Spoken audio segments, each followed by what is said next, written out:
What a great play on the timeout. Oh, Draymond Green. Oh, what a play by Murray. Skies and jackhammers it in. They call that a clunker. Watch Toscano get out the way in the air. I'm going to go. Oh, no, never mind. Bye-bye. What a pass right there. What a pass. He is Houdini.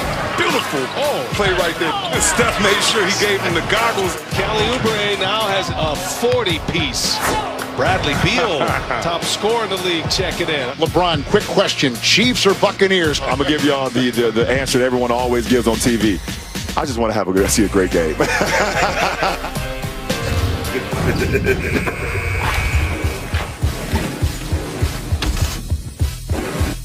Welcome to The Jump. We all want to see a great game, LeBron. I'm Rachel Nichols, joined by 2008 NBA champ Kendrick Perkins, and oh yes, the future Hall of Famer in his amazing Obama tan suit. I'm all over that suit. You look nice. Record 22 NBA seasons, Mr. Vince Carter. Always a treat. Coming up, guys, we're going to talk about ahead of the Warriors game, Saturday, prime time, ABC. Draymond Green looked fabulous last night. He and I sat down to discuss, well, just a little bit of everything, guarding Luka Doncic, mentoring James Wiseman, maybe a little Rodney McGruder. You're going to want to stick around for that conversation. First, though, LeBron James, already a 16-time All-Star. And when the first wave of fan votes for this year's All-Star teams came out yesterday, not surprisingly, LeBron led all Western Conference players in voting.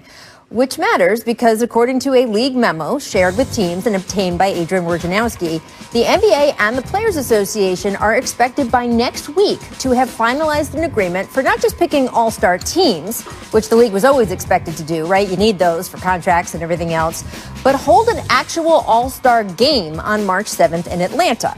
Per the memo, the single-night event will encompass the game as well as the skills competitions, and so LeBron was asked about all this last night. And LeBron was not pleased last night. Take a listen. I have zero energy and zero excitement about an all-star game this year. I don't even understand why we're having an all-star game. But it's the agreement that the Players Association and the league came about. Short off season for myself and my teammates was 71 days. And then coming to this season, we were told that we were not having an all-star game. So we had a nice little break. 5 days from the 5th through the 10th, an opportunity for me to kind of recalibrate for the second half of the season, my teammates as well, some of the guys in the league. And then they throw an all-star game on us like this and just breaks that all the way up. So pretty much kind of a slap in the face. We're also still dealing with a pandemic. We're still dealing with everything that's been going on. And we're going to bring the whole league into one city that's open. Obviously, the pandemic has absolutely nothing to do with it at this point when it comes to that weekend. Obviously, you guys can see I'm not very happy about it, but it's out of my hands. And, I'll be there if I'm selected. But I'll be there physically, but not mentally. Wow, a lot there. A slap in the face, LeBron James says. Now, Vince, you were an 8-time All-Star, and you also were an All-Star over the time. I just want to give context here. The league evolved, where they used to just sort of throw you into the All-Star game, throw you back at your teams. Then the Players Union negotiated having a few extra days on each end. Right. So the guys who were All-Stars could at least also get a break. That's not going to exist this time either. It's really just a 4 or 5 day stretch to be off from your regular schedule, and they want these guys to fly to Atlanta. How would you feel if you were LeBron? I would feel just like he feels, because think about this. You're asking these guys to have a quick turnaround, shorten off season to get back in. And obviously money is involved. So if you come back, you make your money. OK, cool. You agree with these guys that that's when I had bounce back then, by the way. Yeah. But you agree with these guys.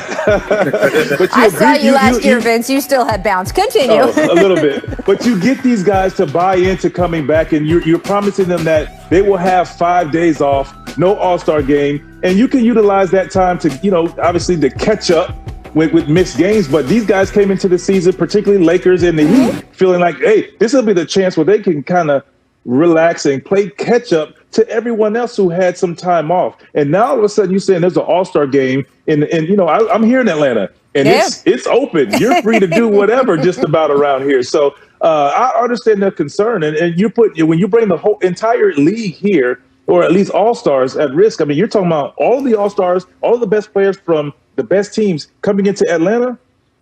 I don't know, so, and then, and one more thing I want to add to that, and that you're hearing other guys, and I hear some people saying, oh, De'Aaron Fox and whatever, saying what he had to say. All of these guys feel the same. It's like they don't feel safe. Clearly, that's what it is. And somewhere there's some miscommunication between players and the youth.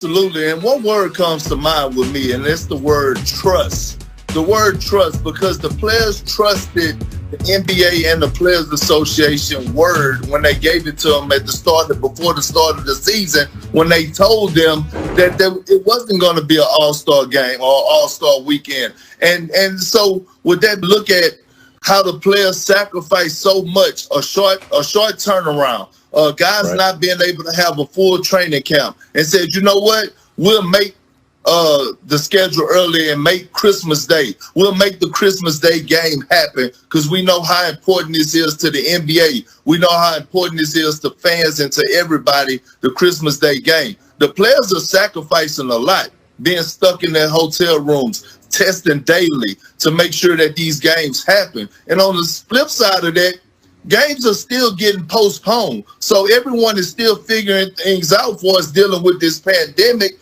And yet you have an all-star, you just throw in an all-star game, an all-star weekend, just on the spur of the moment, without really having no real communication. It breaks the trust. This is why you get things in writing. This is why you have to have things under contract because of situations like this. You know what, Perk? I've learned that even when you get something in writing, that doesn't always mean anything. Yeah, this is a fact too. That's a fact too. But I want to add one more thing, and you want your product, the NBA product, to be at its best on the second part of the season, because that's leading into the playoffs and in the playoffs. So you want these guys to get as much rest as possible, so you have your best player and your best product on the floor to show the world, especially being like it is now. You don't have a lot of fans. So the basketball, Perk, you would agree, has been very competitive and very good. Yeah. So don't mess with that. Don't mess with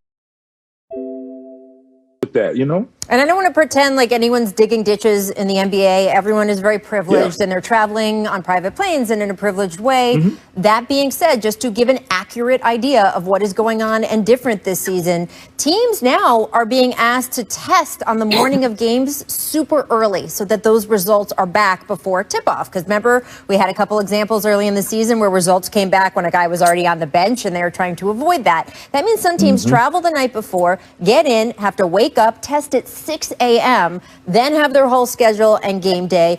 Again, not a hardship in the grand scheme of things, but to give context to what these guys are doing every day right now and why that 5-day break might have been more important to them. All right, speaking of LeBron James, nobody knows him better than Dwayne Wade. Many believe LeBron was at his absolute peak. It's a long prime, but his absolute peak when he won 2 titles playing alongside Wade. But when he was on the No Chill podcast with our friend Gilbert Arenas the other day, Dwayne said he thinks LeBron is better now than he was then. Watching the way he played the game, and I got a chance to see him at what we think was his best LeBron in 2012. We feel like that was the best LeBron that we've seen, right? And it was at times where maybe everybody on the outside or even inside, you were frustrated because you were like, Bron, just do that. Just take a guy to the block. And there was certain things he just wouldn't do at certain times. And so now I watch his game and I say, does he have a weakness in his game? And I start from the rim all the way back to half court. He can do everything. Well, no, let's take it even back. Let's take it all the way back from the rebound, right? He does everything now. So now he's good at everything. He's shooting high 40 and 3 points now. And his range is out to the logo, right? You know him mid-range. He can post you up. He can face you up. He's still going to dunk on you. His ability to see the floor now is so much, it's better now because he's seen every coverage.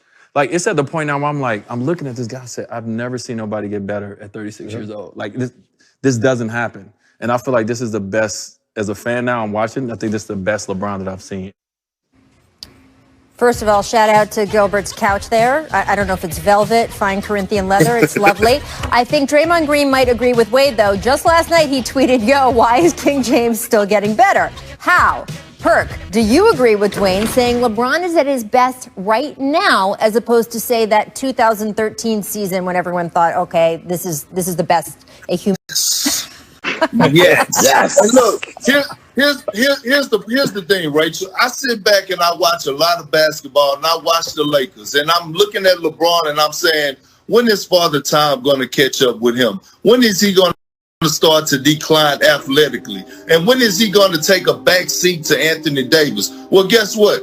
I thought he was going to come into this season right, and have a lot of load management. He haven't even missed a game. And on top of all that, he's playing at an MVP level, and his game has gotten even better. So that goes to show me in the offseason that LeBron James is not wasting his time or no one else's time, that he's actually a true student of the game. When you watch a guy that makes pinpoint passes, knows his personnel, knows who he's playing with, when you watch him deliver a corner pass, cross-court pass to KCP, Caldwell Pope, and Caldwell Pope don't have to dip to catch it or reach up high to catch it. It's in his shooting pocket. It's a phenomenal thing to see. And now we're seeing a LeBron James read defenses offensively and saying, okay, you gonna give me this three? I've been working on this. I'm gonna get to my spots. I know that I could take 7 jabs to get my rhythm. And watching him do this at the age of 36 and year 18 is just a beautiful thing to watch, because I'm jealous.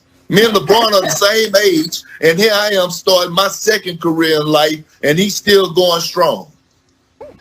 Hey, and I want to add to that is that, not only is he shooting a three, better and with confidence, they're fadeaway threes, they're step back threes. You don't go from okay, or, give him the three to okay shooter to a pretty good shooter to shooting step back threes and have to guard that from a player who didn't. I mean, he shoot this like he's been doing this since he walked into the league, and it's great to see. And I agree with you guys.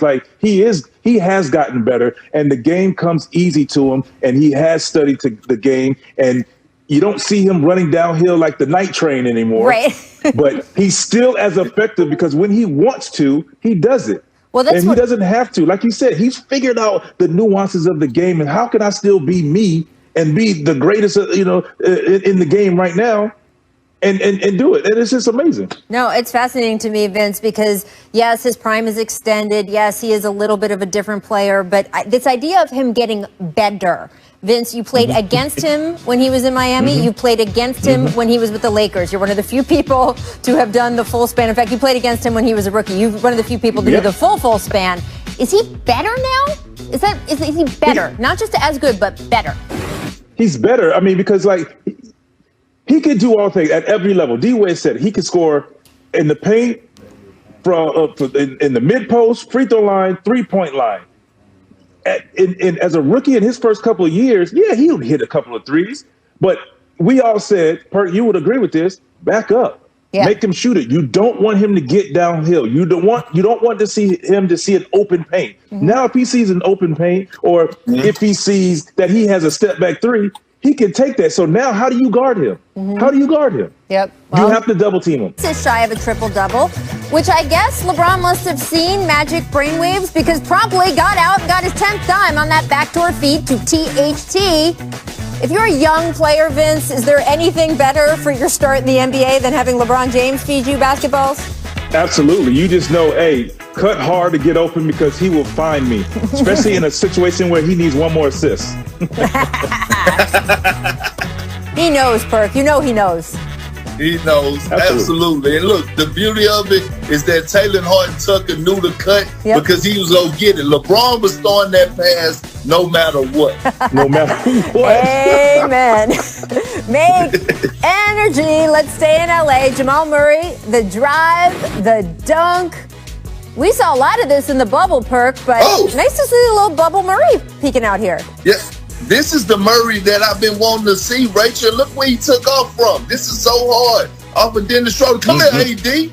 One of the best shot blockers in the league. Put your hand down. But this is the Murray that we've been looking for. Thus far, he hasn't been giving us that bubble Murray, and it's time for him to step it up. I had big hopes for him this season. Yeah.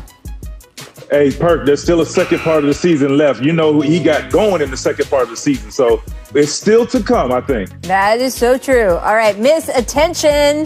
The Memphis Grizzlies out and running. All 4 defenders surround Ja. So he goes no look for the dime. Vince, there's so much to like about Ja Morant's game. What do you like best? Well, they knew a highlight was soon to come. If you don't load to that young man, they know if he sees a window, he's going for it. So he's very confident. He's very comfortable. I mean, he knows he has the keys to a franchise where that's a kid's dream, and he's taking advantage of it. Absolutely. Look, you're looking at a Kyrie Irving, a Russell Westbrook, and a Rajon Rondo all combined in one. That's what Ja Morant is. That is a compliment. And he's a winner. Yeah, and he can talk some trash, which I appreciate, but super mature, off the court, and civic-minded, too. I mean, that's a combo we don't see all the time. There's nothing not to like about that young man. All right, Make, threading the needle. Warriors, Mavs, Draymond fitting the ball into a tiny window. Tiny, teeny. 15 assists last night. I think Patrick Mahomes would approve of that one, Perk. Come on.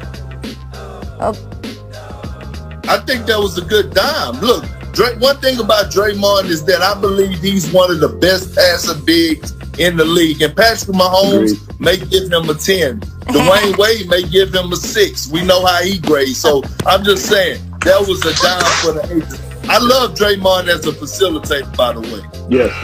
That's amazing. Last year's dunk contest coming right back. No, I mean, this is the best Draymond, right? When he can do this, this is fantastic.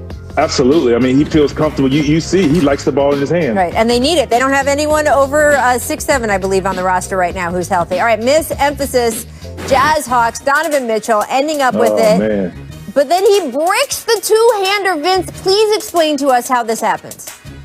Well, this is how it happens. Perk, you may agree with me on this when I say this. So when you're in a situation like this, he knows that there's nobody in front of him. So he took the step like, I'm going to windmill it. You notice he looked back to see if the runway was clear.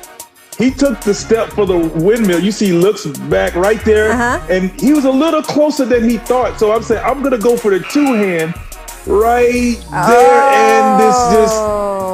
and he just tried to tear it down. Well, Rachel, Vince, to your point, Vince, I don't know what you're talking about because I never gathered to be able to do a windmill. So I don't know what Donovan was thinking. So I don't even want to put my name in Donovan Mitchell and BC conversation. Well, let's see what Vince was talking about. These are Vince Carter's best dunks never. 2006 Vince versus the Bobcats. Oh, man. I tried to dunk that too hard. So, when you establish yourself as a dunker, at first guys were trying to block your dunk, and you see that it was like nah, you got it. Because I was trying to make a statement. I'm back in Charlotte in front of the Carolina, fans, and I'm like, oh, I'm about to give them a show. Oh no, I missed it. Let's go I to thought your headband probably slid above your eye. Yeah, you see that? I had no reaction. 2000 versus the Hawks. This is number 4, and you got fouled by Mutombo there.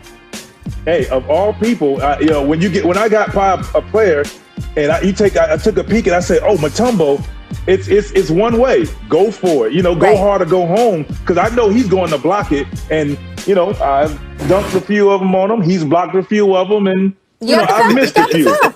Got the foul. Yeah, That's all. I tried it, though. There you go. I tried it. All right, number 3, 2006. So take a look here. Soaring over the Pistons. You're coming in at fouled by Tayshaun Prince, no dunk. I had one mentality, and that was, if I see space, I'm going to dunk.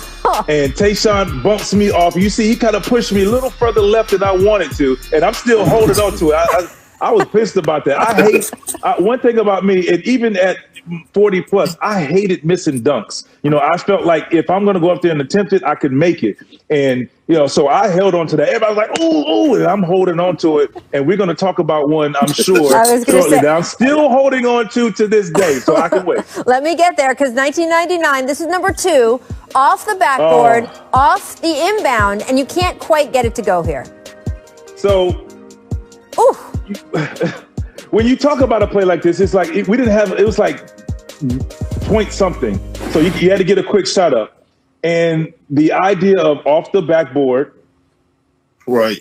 Yeah. You know what I'm saying? Off the backboard. I'm like, what? And the clock doesn't start till you touch the ball. Right. So we've never practiced this. That was off the cuff first time. So spinning off and just getting enough space right off of Kobe right there was the thing. So I see it, and it was a perfect pass. You just don't know how hard it's going to bounce off the backboard. And right there, it was a touch too far out of my reach. But there again, my mentality was try to dunk everything. And, you know, I'm not going to just say, oh, it's too far and just come down with it. No, I'm trying to dunk it. And it was literally a touch too far. In my mind, if I turned my head a little earlier, I might have made that dunk. I thought about that a while, too, because that was a perfect dunk. Perfect pass. I just want to make a note for some of our youngster viewers who are maybe just home from school watching this or done with virtual school watching this. That was Del Curry with the pass to Vince. That's Steph's dad. So just making the point for our younger guys out there. Vince played with Del and then played against Steph. There you go. All right, 90-98. Your Tar Heel days, Vince. This is number one. You went too strong off the back iron here. So everybody knows, by the way, Saturday, we're, the good guys go over to the other side of town, and we play those guys. And, you know, whenever you get an opportunity to put on a highlight like that, you're going to do it. So that summer with Ed Cota, we were in a pro-am, and he threw it off the backboard, never talked about it, and I made that dunk.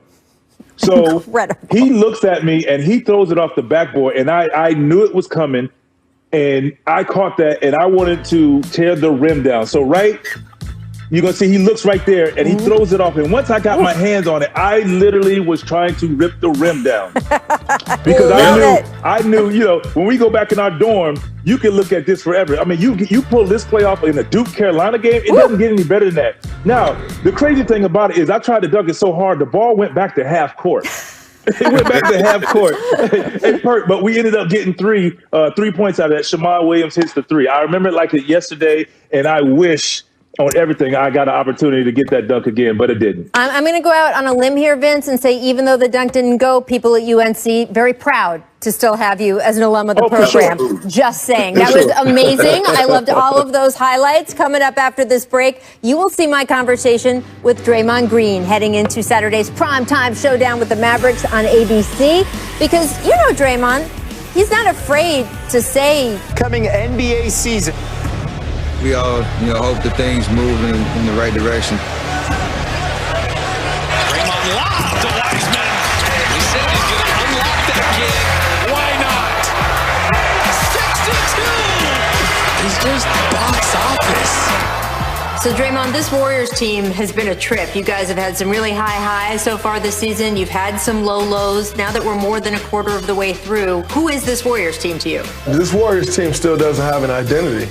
We've kind of seen glimpses of who this team can be. We've shown at times where, we can move the ball and get great shots on the offense, and the offense looked great. I think we've saw the offense look like an elementary school was playing. Same goes for defense. I think we've shown some glimpses of who we can be, but this team does not have an identity yet.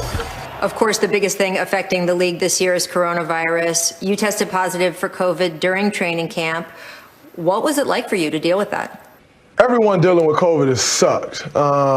This season, quite frankly, has sucked due to COVID. Our lives kind of has sucked due to COVID. Most importantly, the lives that have been affected by COVID and how many people have lost loved ones. I don't really know what else to say about it. It sucks. Luka dancing around Ohio. Wow. Luka doing it all, man. He's making a lot of plays right now.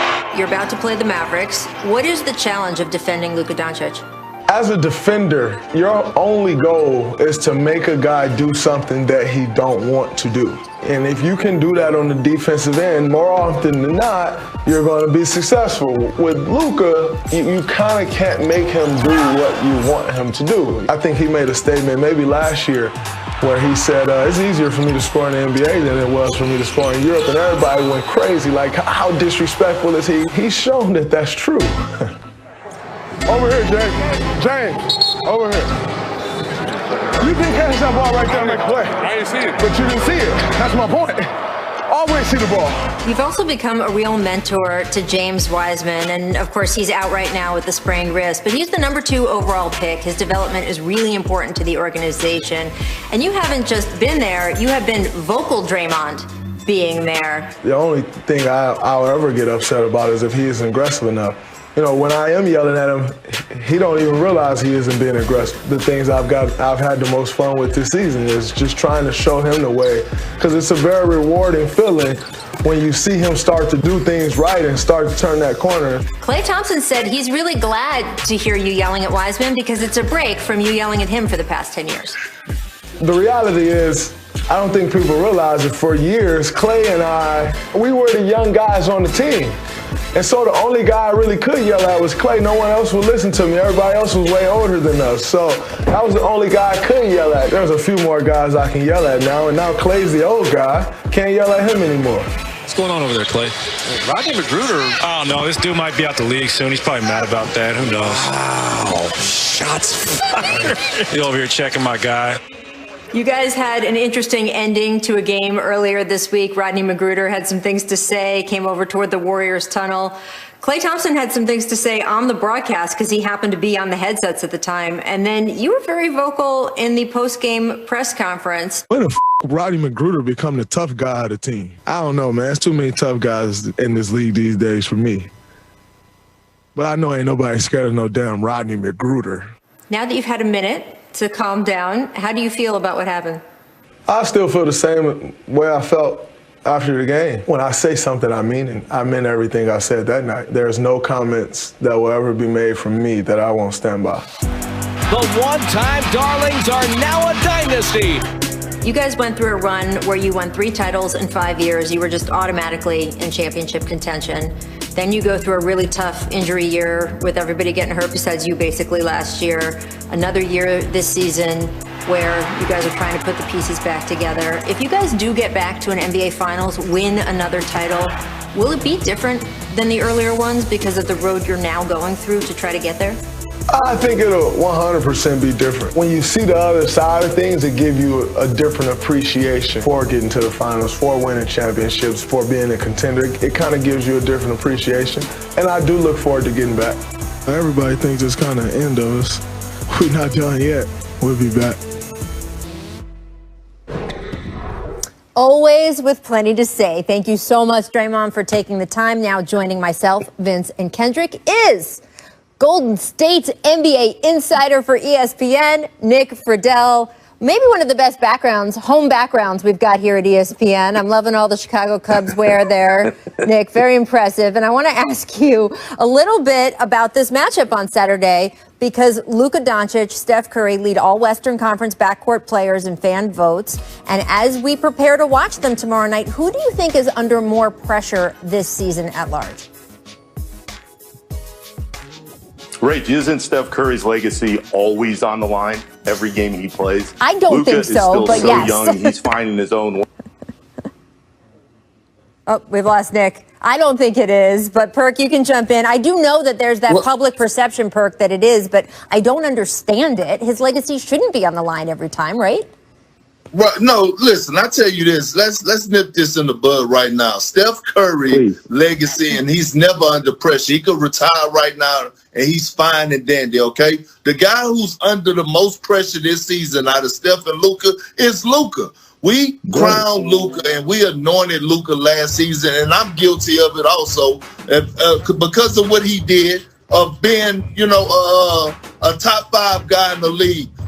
We had him as an MVP favorite coming into the season. Now his numbers do say that he's balling right now, but it's not impactful numbers on winning. When you look at LeBron James and how he had that triple-double just last night, it impacted winning. Right now, the Dallas Mavericks are not winning basketball games at all. Luka came in a bit out of shape, and he is, to Zach Lowe point, he is whining and complaining about every single thought. I got Zach Lowe back all day long because Zach was right. And Zach is just telling the truth and stating the facts. And that's what we got to do is be honest, because if it was Russell Westbrook that was averaging a triple-double and wasn't getting wins or whatever the case may be, we will hear about it every single day. And Luka, he has to be held accountable just like any other player in the league. So he's under the most pressure to bounce, to have a great season, and to carry this Dallas Maverick team, because they were supposed to be a top 5 team in the West, not a lottery team, which they are right now.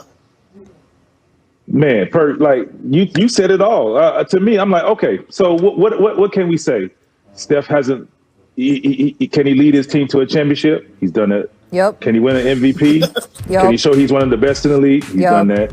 Is he one of the pure shooters? Does he have to prove that he shoots better than anyone? No. I mean, like, what else does he have to prove? It's like, if anything, he's proven himself that he wants to prove to himself he can come back and dominate when their team right now, he's the main focus, and he's still averaging 28 points a game. You know, so I think for Luka, all of those things that we just talked about with Steph, Luka is trying to do now. So I feel like the pressure more is on him. Like you said, he's touted now as an MVP candidate.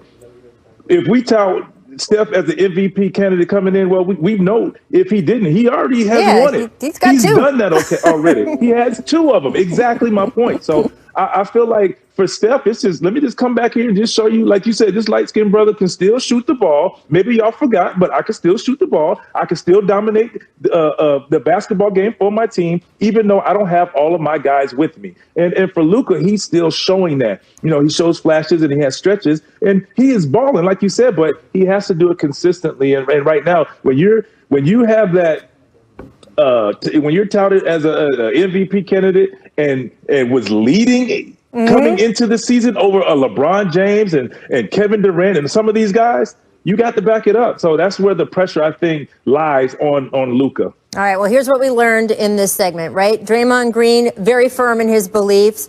Nick Friedel, not good internet. Zach Lowe, we all love him. And Steph Curry has nothing to prove. This has been a successful segment. Shout out to Zach Lowe for keeping it real. That's right. And here's what The Jump recommends for today, people. It's Friday, so speaking of Zach Lowe, 10 things I like and don't like column that is up on ESPN+. Zach likes the Brooklyn Nets experience. He likes the offense. The defense, well, we're still working on it. Keep it locked to The Jump.